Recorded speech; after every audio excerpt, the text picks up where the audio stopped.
السلام علیکم ورحمۃ اللہ وبرکاتہ دوستوں اور بزرگوں، آج کی یہ ویڈیو خاص ہے کیونکہ اس میں ہم جو ہے بڑے مشہور ہیں مفتی طارق مسعود صاحب، ان کی ایک پوڈ کاسٹ ہے، اس پر جو ہے کچھ روشنی ڈالنے کی کوشش کریں گے، ان سے سمجھنے کی کوشش کریں گے کہ وہ کیا سمجھانا چاہتے ہیں ہمیں۔ اور کیونکہ جو ہے اس میں ایک انٹرویو ہو رہا ہے جس میں کوئی ان سے سوال پوچھ رہے ہیں، اور سوال یہ ہے کہ حضرت معین الدین چشتی رحمۃ اللہ علیہ اپنے ایک مرید سے بیعت لیتے وقت ان سے ایک کلمہ پڑھواتے ہیں، اور وہ کلمہ ہے لا الہ الا اللہ چشتی رسول اللہ۔ تو سوال کیا جا رہا ہے کہ یہ آخر یہ رسول چشتی رسول اللہ والی بات، اس کا مطلب جو ہے انٹرویور صاحب سمجھنے کی کوشش کر رہے ہیں، اور مفتی طارق مسعود صاحب اس کا جو ہے جواب دے رہے ہیں۔ تو آئیے سب سے پہلے ان کا ویڈیو دیکھتے ہیں اور پھر جو ہے اس پر بات کریں گے انشاءاللہ۔ ان کے مرید والا واقعہ آپ نے پڑھا ہوگا جی، جس میں مرید ایک آتا ہے، ان کی ہاتھ پہ بیعت کرنے لگتا ہے تو یا بیعت کی خواہش کرتا ہے، تو معین الدین چشتی اجمیری رحمۃ اللہ علیہ کہتے ہیں کہ تم لا الہ الا اللہ چشتی رسول اللہ نعوذ باللہ یہ پڑھو تو پھر بیعت ہوگی۔ تو اب یہ جو پیر مہر علی شاہ اور اشرف علی تھانوی صاحب نے اس کو دفاع کیا، یعنی السنت جلیہ فی الچشتیہ علیہ، اس میں بھی وہ واقعہ موجود ہے۔ دیکھیں کچھ چیزیں اتنی واضح ہوتی ہیں کہ ان پہ رد کرنے کا مطلب آپ اس کو متنازع بنا رہے ہو۔ یہ ساری دنیا کے سارے مسلمانوں کو پتا ہے، مولانا اشرف تھانوی کو بھی پتا تھا، ان کے شاگردوں نے تو ختم نبوت پہ بے پناہ محنتیں کی ہیں کہ یہ طے شدہ حقیقت ہے کہ محمد صلی اللہ علیہ وسلم کے بعد کوئی پیغمبر نہیں آ سکتا، یہ ایک طے شدہ پہلے سے حقیقت ہے بلا شبہ۔ تو اب یہ جو چشتی رسول اللہ کی تعویل کی جا رہی ہے، یہ ان کو کافر ہونے کے فتوے سے بچانے کے لیے، کیونکہ اسلام کا حکم ہے کہ کسی کے بعد کے 100 مطلب نکلتے ہوں نا، جن میں 99 مطلب غلط نکلتے ہوں، 99 مطلب ایسے نکلتے ہوں جس سے اس کا کافر ہونا لازم آ رہا ہے، اور ایک مطلب ایسا نکلتا ہو جس میں تعویل کرنے کے بعد اس کا کافر ہونا لازم نہیں آ رہا، تو اس ایک مطلب کو ترجیح دی جائے گی بدگمانی سے بچنے کے لیے، کیونکہ اس کی ساری زندگی توحید پہ گزری ہے، ساری زندگی ختم نبوت پہ گزری ہے۔ معین الدین چشتی رحمۃ اللہ علیہ خود بھی اور ان کے مریدین بھی محمد صلی اللہ علیہ وسلم کے بعد کسی کو پیغمبر نہیں مانتے تھے۔ تو یہ تعویل جو میں اپنے الفاظ میں ذرا دوبارہ کر دیتا ہوں، جاعل الملائکۃ رسولا، قرآن کیا کہتا ہے؟ اللہ نے فرشتوں کو رسول بنایا۔ تو کیا فرشتے نبی ہوتے ہیں؟ یہاں رسول لغوی معنی میں ہے، لغت کا مطلب کیا ہے؟ میں بات پہلے پوری کمپلیٹ کر لوں پھر آپ بتائیے۔ رسول لغوی معنی میں ہے، یعنی لغت کے لحاظ سے کوئی بھی نمائندہ ہوتا ہے اس کو رسول کہا جاتا ہے۔ رسول کے ایک اصطلاحی معنی ہے، اصطلاح میں رسول پیغمبر کو کہتے ہیں۔ تو پیغمبر محمد صلی اللہ علیہ وسلم کے علاوہ کسی اور کو اصطلاحی معنی میں رسول ماننے سے انسان کافر ہو جاتا ہے۔ تو معین الدین چشتی وہ امتحان لے رہے تھے کہ یہ میرا مرید جس کو میرے بارے میں پتا ہے کہ میں ختم نبوت کے عقیدے کا حامل ہوں، میں جب چشتی رسول اللہ کا لفظ بولتا ہوں تو یہ فوراً بدگمان ہو جاتا ہے، یا یہ بولتا ہے کہ یہ معین الدین چشتی ظاہر ہے مسلمان ہے، اللہ کے ولی ہیں، یہ اس کی تعویل کرتا ہے۔ تو یہ امتحان لینے کے لیے انہوں نے اس سے کہا، جو ہماری نظر میں ٹھیک نہیں ہے۔ کسی مرید کو آپ ایسی آزمائش میں نہ ڈالیں کہ جس سے جو ہے اس کا ایمان خطرے میں پڑ جائے اور پھر بعد میں اس کی تعویلات کرنی پڑے۔ تو میں یہ نہیں کہہ رہا کہ معین الدین چشتی نے لا الہ الا اللہ چشتی رسول اللہ پڑھوا کے کوئی جائز کام کیا ہے، ناجائز کام ہے جس پہ توبہ استغفار بنتی ہے۔ سر عالم ہیں وہ، آپ اور انڈاؤٹیبلی بزرگ ہیں معین الدین چشتی اجمیری رحمۃ اللہ علیہ، لیکن اشرف علی تھانوی صاحب کو کم از کم اتنا تو لکھنا چاہیے تھا کہ اس پہ استغفار بنتی ہے، جیسے آپ نے کہا۔ اور اگر میں یہ سمجھتا ہوں یا آپ یہ سمجھتے ہیں کہ مولانا تھانوی کو یہ کرنا چاہیے تھا، اس وضاحت کے بعد یہ بھی کہنا چاہیے تھا کہ یہ جملہ غلط ہے، تو کہنا چاہیے تھا۔ یہ ان سے غلطی ہوئی ہے مولانا تھانوی سے، اس میں کون سی ایک سی بڑی بات ہوگی؟ کچھ باتیں انسان کو کہنی چاہیے، وہ نہیں کہی ہوتی اس نے۔ اور جو آپ کہہ رہے ہیں نا لغوی معنی، میں نے آپ کو ابھی ترمذی والی حدیث بھی بتائی جو کہ اس میں کہ رسول کا میں رسول ہوں، مطلب نمائندہ ہوں، پیغام پہنچانے والا ہوں، لیکن لا الہ الا اللہ چشتی رسول اللہ، لا الہ الا اللہ صرف محمد رسول اللہ، جی، جس پہ آپ کی میری انجینئر صاحب ساروں کی جانیں قربان ہمارے۔ جی، تو ہمارا اگر وہ لا الہ الا اللہ شروع میں نہ لگاتے نا، پھر تو غلطی نہیں ہوتی نا، تو وہ ہم تو مان رہے ہیں کہ غلطی ہوئی ہے ان سے۔ ہاں اور اس غلطی کی بیس غلط نہیں تھی، بیس مرید کا امتحان لینا تھا کہ جلدی بدگمان ہو جاتا ہے یا تعویل کرتا ہے. سر یہ بیس غلط نہیں تھی، ہوئی غلطی ہے، تو ہم اس غلطی کو ڈیفینڈ نہیں کر رہے ہیں. جی سر، کام انہوں نے غلط کیا. کسی پیر کو اپنے مرید کا ایسا امتحان لینا جائز نہیں ہے. ٹھیک تو ہے. اگر وہ لا الہ الا اللہ شروع میں نہ لگاتے، پھر تو رسول کا معنی تو لغوی معنی میں تو رسول اللہ تو سب کچھ ہے نا، وہ پھر آزمائش کہاں سے ہوتی مرید کی؟ یہ تو آزمائش جب لا الہ الا اللہ شروع میں لگایا. ہم یہ ضرور کہہ رہے ہیں کہ یہ اس طرح سے کسی کو آزمانا یہ جائز نہیں ہے، کیونکہ اس سے پہلا جو میسج جائے گا وہ بہت غلط میسج جائے گا. ہاں، لیکن جیسے آپ دفاع نہیں کر رہے، میرا خیال ہے آپ کے بڑوں کو بھی اس کا دفاع نہیں کرنا چاہیے. کہہ رہے ہیں کہ یہ اس بات کی سے تعویل مانگنا ہی اصل میں جو ہے وہ ایک تنازع کھڑا کرنا ہے.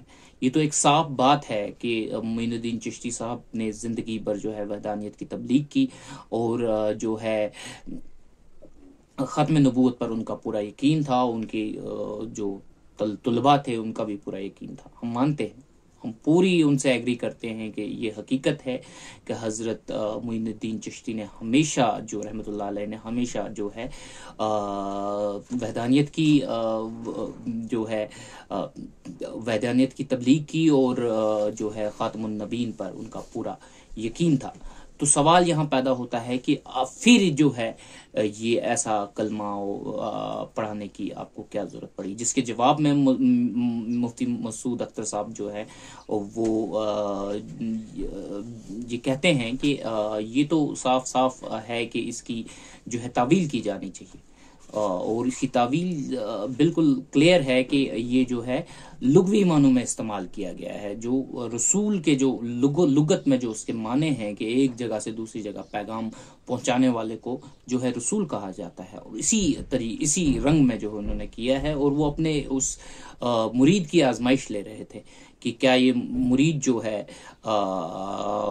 اس کلمے کے بعد مجھ سے بدظن ہوتا ہے، یا اس کی تعویل کرنے کی کوئی وہ یہ سوچے گا کہ یہ اتنے بڑے بزرگ ہیں آخر ایسی بات کیوں کر رہے ہیں، ان سے سمجھنے کی کوشش کریں گے. بالکل بہت اچھی بات ہے، بہت آپ کے جواب سے ہم متاثر ہوئے ہیں. لیکن آپ سے کچھ سوالات ہیں ہمارے کہ آپ مفتی ہیں اور ظاہر ہے آپ جو ہے اسلامی شریعت کو سمجھتے ہیں. میں جاننا چاہتا ہوں کہ کیا آپ کے یہاں دو شریعت ہیں؟ کیونکہ جو باتیں اس وقت حضرت معین الدین چشتی رحمۃ اللہ علیہ کے بارے میں جو سوالات ہو رہے ہیں، وہی مدعا جو ہے جو اس زمانے کے امام حضرت مرزا غلام احمد صاحب جو مجدد ہیں، اور ان پر بھی جو ہے یہی الزام آپ لوگ لگاتے ہیں، اور اسی الزام کی وجہ سے آپ ان کو کافر، ملحد، دجال اور پتہ نہیں کیا کیا کہہ رہے ہیں، اور ان کے ماننے والوں پر ظلم کر رہے ہیں، بلاسفیمی لاز لگا رہے ہیں، اور وہ کر رہے ہیں اور یہ کر رہے ہیں، اور ان کو ختم نبوت کا منکر مان رہے ہیں. تو حضرت مسیح موعود نے تو کبھی بھی کسی سے کلمہ نہیں پڑھوایا. انہوں نے یہ نہیں کہا کہ لا الہ الا اللہ غلام احمد رسول اللہ جس طرح سے چشتی رسول اللہ کہا گیا تھا، تو انہوں نے تو کبھی ایسا نہیں کہا. اچھا، دوسری جگہ آپ یہ کہہ رہے ہیں کہ جو ہے اس کی تعویل اسی لیے کرنے کی ضرورت پڑ رہی ہے کیونکہ لا الہ الا اللہ کے ساتھ یہ کہا گیا. اگر نارملی کہا گیا ہوتا تو پھر تو کوئی اس کی تعویل کرنے کی بھی ضرورت نہیں تھی، دلیل دینے کی بھی ضرورت نہیں تھی، کہ پھر تو ایک پرفیکٹ سٹیٹمنٹ تھا، اس میں کوئی شک و شبہ نہیں تھا. تو مجھے بتائیے کہ حضرت مسیح موعود نے تو کبھی بھی لا الہ الا اللہ کے ساتھ جو ہے غلام احمد رسول اللہ کا جو ہے استعمال نہیں کیا. انہوں نے جب بھی کبھی نبی اور رسول کا استعمال کیا اس کی تعویل بھی کی. آپ سے سوال کیا جا رہا ہے کہ تعویل کیوں نہیں کی گئی؟ چشتی معین الدین چشتی صاحب نے تعویل کیوں نہیں کی خود اپنی اس سٹیٹمنٹ کی، یا اشرف علی تھانوی صاحب نے اس کی تعویل کیوں نہیں کی؟ لیکن آپ تو کہتے ہیں کہ اگر تعویل کی ہوتی تو پھر تو ضرورت ہی نہیں تھی اس بات کی. تو مسیح موعود نے تو اپنی تعویل خود کی ہے. انہوں نے ہر جگہ بتایا ہے کہ یہ لغوی معنوں میں استعمال ہوا ہے، یہ شریعت کی اصطلاح میں استعمال نہیں ہوا ہے. جہاں جہاں بھی استعمال ہوا ہے لغت کی اس کے باوجود بھی اگر آپ پر شوق گزرتا ہے تو اس کو بدل دو. جہاں جہاں یہ نام آپ لفظ نبی پاؤ تو اس کی جگہ محدث کا نام استعمال کرو.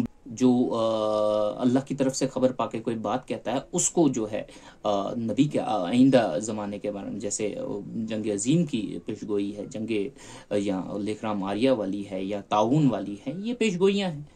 اچھا دوسری جگہ جو ہے میسنجر کا، تو اللہ کے رسول کے پیغام کو وہ دنیا تک پہنچا رہے تھے، وہ یہ تعویل کر رہے ہیں، یہ اللہ کا پیغام قرآن ہے اس کو لوگوں تک پہنچا رہے تھے، یہ تعویل اس کی کر رہے ہیں۔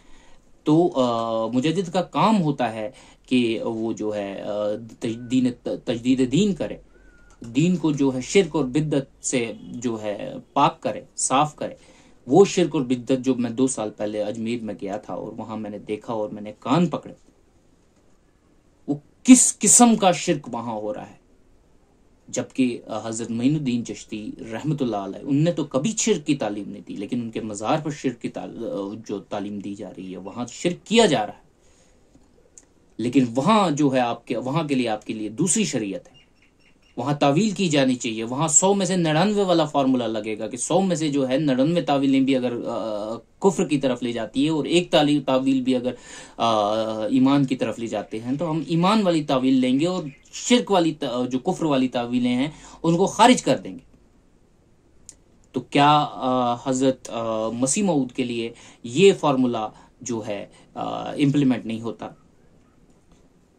جبکہ انہوں نے تو کلمہ پڑھایا بھی نہیں، جبکہ انہوں نے اپنی تعویل بھی خود کی، جو بات آپ اس ویڈیو میں بتا رہے ہیں وہ سب چیزیں انہوں نے کی ہیں، خود سے کی ہیں۔ ان کو مفتی طارق مسعود کی جو بھی آپ کا نام ہے، میں نام نہیں جانتا، جو بھی ہے طارق مسعود صاحب، تو میں نے شاید پیچھے کہیں مسعود اختر بولا ہے تو اس کے لیے معافی چاہتا ہوں۔ طارق مسعود صاحب کی جو ان کی ضرورت تو نہیں پڑ رہی ہے، یا ان کو میری ضرورت تو نہیں پڑ رہی ہے، یا ان کو مولانا محمد علی صاحب کی ضرورت تو نہیں پڑ رہی ہے، ان کو کسی کی ضرورت، ان نے خود جو ہے ہر جگہ جو ہے اس کی تعویل کی ہے اور لوگوں کو بتایا ہے کہ اس کی لغوی رنگ میں جو ہے اس لفظ کا استعمال ہوا ہے اور یہ شرعی رنگ میں استعمال نہیں ہوا ہے۔ تو میں آپ سے پوچھ رہا ہوں کہ آپ کے یہاں یہ 2 جو ہے قانون کیوں ہیں کہ ایک شخص کے لیے جو آپ کے مکتب فکر، جن لوگوں کو آپ مانتے ہیں، جن لوگوں کو آپ بزرگ مانتے ہیں، یا جو کسی دیوبندی، اگر یہی جو ہے مرزا غلام احمد صاحب کسی دیوبندی یونیورسٹی سے نکلے ہوتے تو پھر آپ کے لیے تو کوئی پرابلم نہیں تھی، پھر تو آپ 100 میں سے 99 والی تعویل کر دیتے یا 100 میں سے 1 والی تعویل کر دیتے۔ لیکن کیونکہ وہ کسی آپ کے ہم مکتب نہیں تھے، آپ کی یونیورسٹیوں میں نہیں پڑھے تھے، آپ کی طرح جو مولوی طبقے سے نہیں تھے، اس لیے جو ہے ان کے لیے جو عام لوگوں والی جو بات ہوتی، کوئی عام آدمی بیچارہ جو ہے اگر اس طریقے کی بات کریں اس پر تو آپ ایک دم بلیسفیمی لا لگا دو گے، تو اس کو تو مار دو گے آپ۔ لیکن معین الدین چشتی کے لیے آپ جو ہے 100 میں سے 1 تعویل کو ماننے کو تیار ہو، 99 تعویلوں کو جو ہے آپ جو ہے ریجیکٹ کرنے کو تیار۔ دوسری بات میں آپ سے بتا دوں، یہ تو لاہور احمدیہ انجمن اشاعت اسلام کا موقف ہے جو میں بیان کر رہا ہوں، اور جماعت احمدیہ قادیان جو خلافت والی جماعت ہے، میاں مسرور احمد صاحب والی جماعت، ان سے میرا کوئی تعلق نہیں ہے، ان سے سوال آپ خود کیجئے۔ میں مسیح موعود کے اصلی مشن کو آگے لے کے جانے والے جو جماعت ہے ان کا موقف جو ہے آپ کے سامنے بیان کر رہا ہوں۔ تو حضرت مسیح موعود کا ان کو ایڈوکیٹ کر رہا ہوں میں، اور جماعت احمدیہ لاہور کو ایڈوکیٹ کر رہا ہوں۔ جماعت احمدیہ قادیان نے بعد میں کیا کیا، حضرت عیسیٰ علیہ السلام کی ماننے والوں نے بعد میں کیا کیا، اس سے حضرت عیسیٰ علیہ السلام کی ذات پر کوئی فرق نہیں پڑتا۔ بھلے ہی عیسائی ان کو خدا مان لے، خدا کا بیٹا مان لے، اس سے حضرت عیسیٰ علیہ السلام کی جو اپنی جو ہے ذات ہے، اپنے دعوے ہیں، اس پر کوئی فرق نہیں پڑتا۔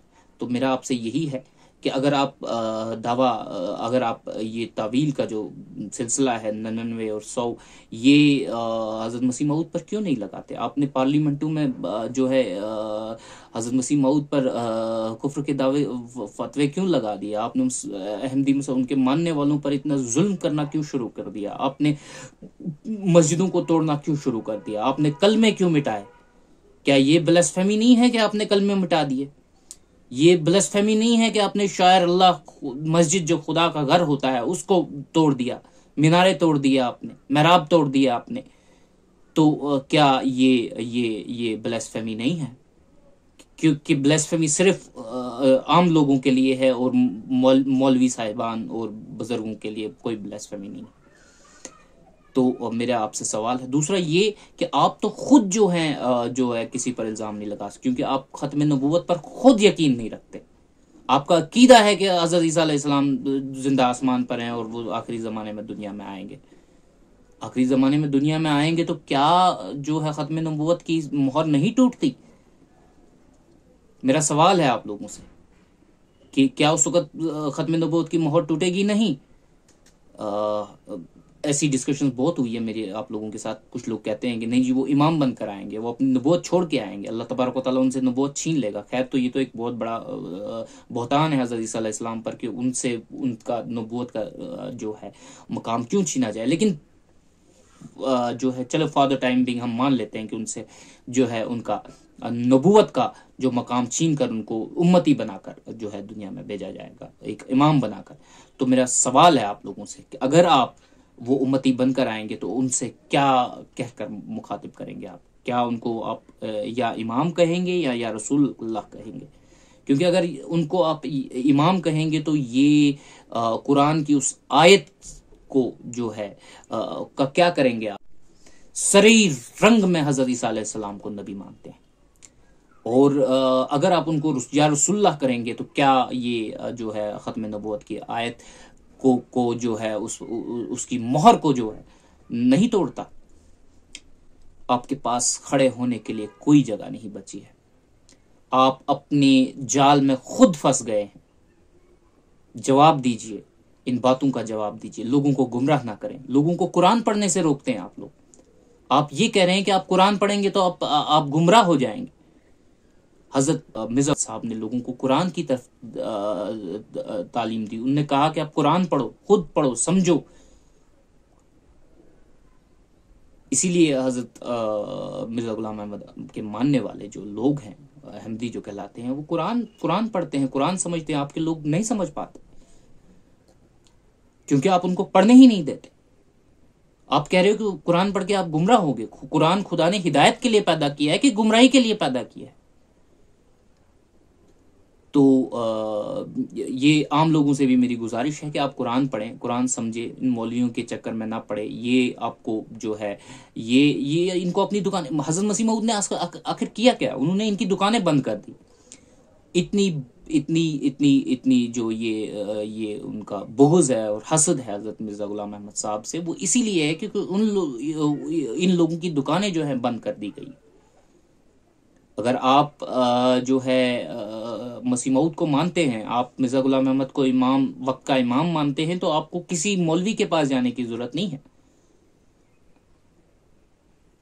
آپ کو وہ حکمت جو ہے قرآن کی وہ سمجھ میں آنے لگے گی.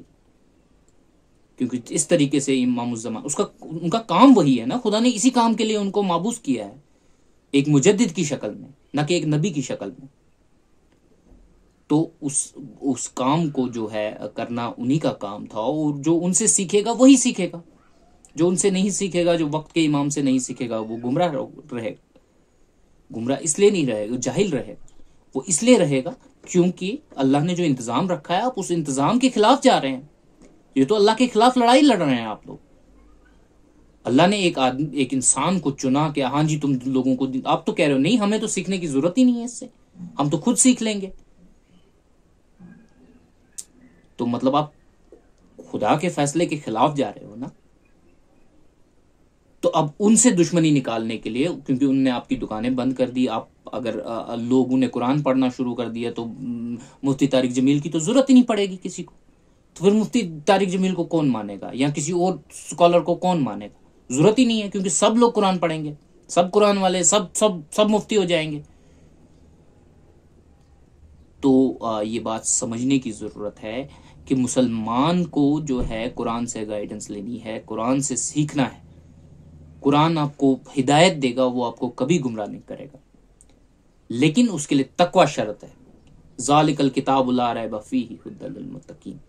آپ کو وہ تقوی اگر آپ کے اندر ہے تو قرآن سے آپ کو صرف ہدایت ملے گی، کبھی گمراہ نہیں ہو سکتے. لیکن اس تقوی کو حاصل، اور تقوی تو شرک سے پاک ہے. اگر آپ اپنے مولویوں کو اپنا خدا مانتے ہیں، ان کے ہر بات کو سچ اور ان کی ہر جو ہے ان کے خلاف جو بھی بات اس کو جھوٹ مانیں گے، تو یہ تو شرک ہے. اللہ کے سوا کوئی پاک نہیں، اللہ اور اللہ کے رسول کے سوا کوئی پاک نہیں. تو آپ بھی جو ہے اس پر غور کریں. اور ان کی دیکھیے، ان کی دو شریعتیں ہیں. یہ منافقوں کا جو ہے طریقہ ہوتا ہے کہ جن کی دو شریعتیں، دل میں ایک شریعت ہوتی ہے، زبان پر دوسری شریعت ہوتی ہے. ان کے لیے اپنی شریعت الگ ہے، اپنے گروہ کے لیے ان کی اپنی شریعت، عام لوگوں کے لیے الگ شریعت ہے. عام آدمی کوئی جو ہے جو اپنے آپ کے بارے میں اگر کوئی لفظ استعمال کرے گا تو اس پر تو کفر کے فتوے لگ جائیں گے، بلاسفیمی لا لگ جائے گا. لیکن ان لوگوں کے لیے ایسا نہیں ہے. یہ لوگ جو ہے ان کے لیے سب معاف ہے. ان میں سے 99 میں سے جو ہے 100 میں سے 99 بھی اگر غلط ہے تو ان کو معاف ہے، ایک بھی صحیح ہے تو یہ جو ہے ایمان پر ہے. تو آپ لوگوں سے بھی گزارش ہے، مفتی طارق جمیل سے بھی میری گزارش ہے کہ وہ جواب دیں. اور تمام لوگ جو ہیں، جتنے بھی اسکالرس ہیں، ان کے ماننے والے، ان کے دوست یا ہر مکتبہ فکر کے لوگ جو ہیں، چاہے وہ شیعہ ہو، سنی ہو، بریلوی ہو، دیوبندی ہو، جو بھی ہو، میں ان سے یہ سوال کرتا ہوں کہ اس کا جواب دے مجھے کہ کیا جو ہے بزرگوں کی جو تمام جو بزرگ گزرے ہیں، جن نے دین کو یہاں تک پہنچایا ہے، یہ سارے تمام برگزیدہ بزرگ تھے اور ان کی کاوشوں سے ہی جو ہے دین یہاں تک پہنچا ہے. اور آخری زمانے میں حضرت مرزا غلام احمد صاحب مجدد الزمان جو تھے، ان کی کاوشوں سے ہم نے اس دجالیت کا جو مسیحی جو پادریوں نے ہندوستان میں پھیلائی تھی، اس کا مقابلہ کیا، آریہ سماج کے لوگوں کا مقابلہ کیا اور دین کو بچایا. ورنہ لاکھوں کی تعداد میں لوگ جو ہے عیسائی بن رہے تھے، مسلمان عیسائی بن رہے تھے. تو کل کو تو وہاں کوئی جو ہے مسلمان رہتا ہی نہیں، کیونکہ وہ تو کہتے تھے کہ تمہارا نبی زمین میں ہے اور ہمارا نبی آسمان میں ہے، تو ہمارا نبی زیادہ عظیم ہے. اور لوگ جو ہے اس سے امپریس ہو جاتے تھے. اور حضرت مرزا غلام احمد صاحب نے سب سے پہلے اس عقیدے کو ختم کیا، کہ کہا کہ نہیں، حضرت عیسیٰ علیہ السلام ایک اپنا دنیا میں آئے، اپنا مشن پورا کیا اور اپنا کام کر کے ختم جو ہے اپنے خدا کی طرف جو ہے واپس چلے گئے، جنت میں ہیں لیکن زندہ نہیں. جس طرح باقی نبی ہیں اسی طرح وہ بھی.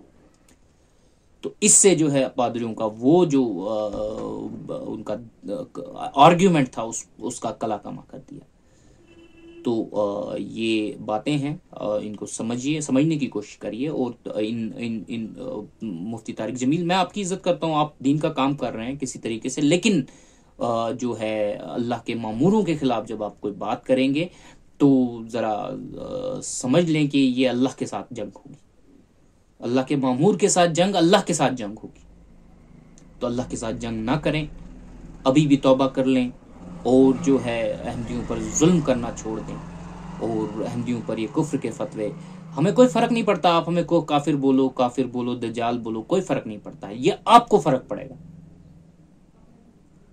یہ آپ کو فرق پڑے گا، ان لوگوں کو فرق پڑے گا جو آپ کی بات، یہ آپ کو فرق پڑے گا اور ان لوگوں کو فرق پڑے گا جو آپ کی باتوں کو سن کر جو ہے اپنے ایمان کو سلب کر رہے ہیں اور اللہ کے سامنے جو ہے جنگ میں کھڑے ہو جاتے ہیں. ان بیچاروں کو تو پتہ بھی نہیں، لیکن وہ آپ کی بات سنتے ہیں. اور پھر جو ہے قرآن میں اللہ تبارک و تعالیٰ کہتا ہے کہ یہ آگ ہے جس کا ایندھن انسان اور پتھر ہے. وہ انسان کون سے؟ وہ انسان آپ ہی لوگ ہو جو پتھر بن چکے ہو،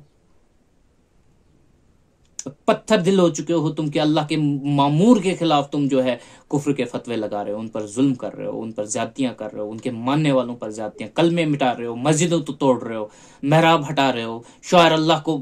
یہ بلاسفیمی نہیں ہے آپ کی نظر میں. تو آپ سب سے میری گزارش ہے کہ دین کو سمجھنے کی کوشش کرو، قرآن کو پڑھو، قرآن کو سمجھو.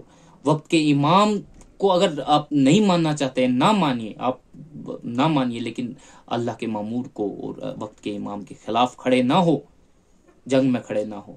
کہیں ایسا نہ ہو کہ آپ جو ہے اپنے آپ کو جو ہے مومن سمجھ رہے ہوں اور جو ہے اللہ کی نظر میں آپ اللہ کے دشمن ہو گئے. والسلام، واخر دعوانا ان الحمدللہ رب العالمین.